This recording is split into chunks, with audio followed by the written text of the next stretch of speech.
O pontificado de Pio IX. Como vimos no vídeo anterior, Pio IX enfrentou muitas dificuldades em seu longo pontificado, e ele testemunhou outro duro golpe na soberania papal, com a perda dos estados pontifícios. Mas agora iremos analisar algumas encíclicas emitidas pelo Papa Pio IX, e principalmente sobre a criação do dogma da Imaculada Conceição, realizado por este pontífice romano, no ano de 1854. Mesmo com o poder enfraquecido, e com a grande perda de jurisdição territorial, Pio IX deu prosseguimento na política inquisitorial da Igreja Católica, e ele proibiu e censurou livros, entre eles estava o uso da Bíblia, que não fosse vulgata. O pontífice romano também decretou prisões e exílios, condenou as sociedades bíblicas, e permitiu a pena de morte, em certos casos de heresia.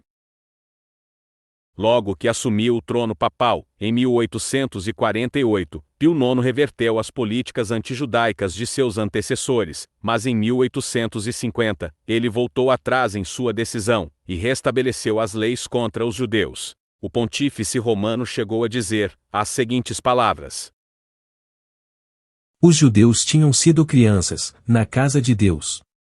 Devido à sua obstinação, e à sua incapacidade de acreditar, tornaram-se cães. Infelizmente, temos hoje em Roma, muitos destes cães, e nós os ouvimos ladrar, em todas as ruas, e a andar por aí, molestando pessoas em toda a parte. Além de insultar os judeus, Pio IX condenou vários movimentos, como o comunismo, socialismo, liberalismo e protestantismo. Em 9 de novembro de 1846, o Papa publicou a encíclica Que Pluribus, condenando os socialistas e comunistas. Estremecemos de fato, e sofremos forte dor, quando refletimos sobre todos os seus erros estranhos, e seus inúmeros métodos, complôs e artifícios prejudiciais. Estes homens usam esses meios para espalhar seu ódio pela verdade e pela luz. Eles são experientes e hábeis em enganar, para corromper a moral, para fazer todas as leis divinas e humanas entrarem em confusão, e para enfraquecer, e até possivelmente derrubar, a religião católica e a sociedade civil. Este também é o objetivo do método predominante, mais errado de ensinar, especialmente nas disciplinas filosóficas, um método que engana e corrompe a juventude incauta, de maneira miserável, e dá-lhe como bebida o veneno da serpente, no cálice da Babilônia. Para este objetivo, também tende a doutrina indescritível do comunismo, como é chamada, a doutrina que mais se opõe à lei natural. Pois se essa doutrina fosse aceita, haveria uma destruição completa de todas as leis, do governo, da propriedade e até da própria sociedade humana. Em 8 de dezembro de 1849, Pio IX emitiu a encíclica Nostis Nobiscum, condenando novamente o comunismo e o socialismo. No que diz respeito a esse ensino, e a essas teorias, agora é geralmente conhecido que o objetivo de seus proponentes é apresentar ao povo as ficções perniciosas do socialismo e do comunismo, aplicando mal os termos liberdade e igualdade.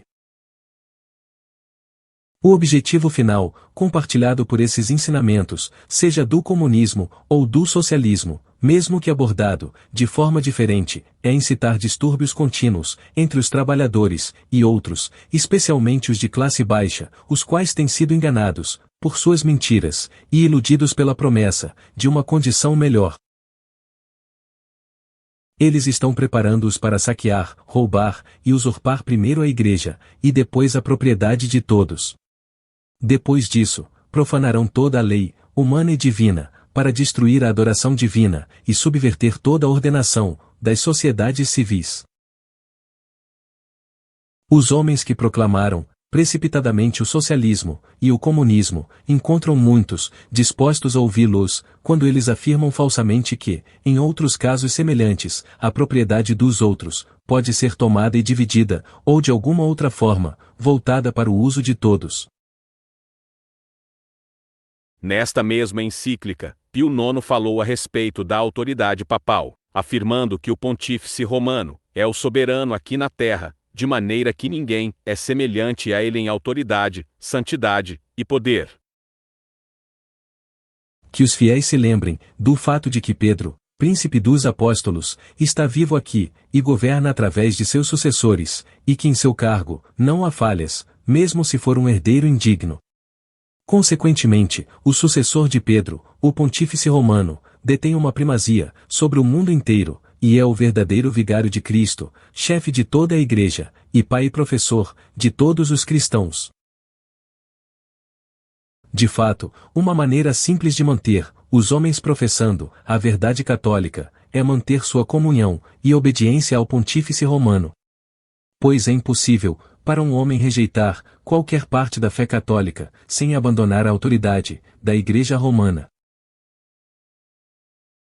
Mesmo ferido e com seu poder deteriorado, após a sua queda em 1798, o papado ainda proferia palavras de blasfêmia e arrogância. Até hoje ele se exalta de tal forma, que insinua ser o próprio Yeshua aqui na terra, sendo o único caminho para a salvação.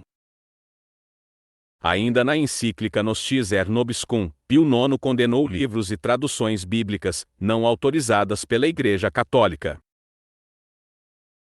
Sob a proteção das sociedades bíblicas, que há muito foram condenadas, por esta Santa Sé, eles distribuem aos fiéis, sob o pretexto religioso, a Bíblia Sagrada, em traduções vernáculas.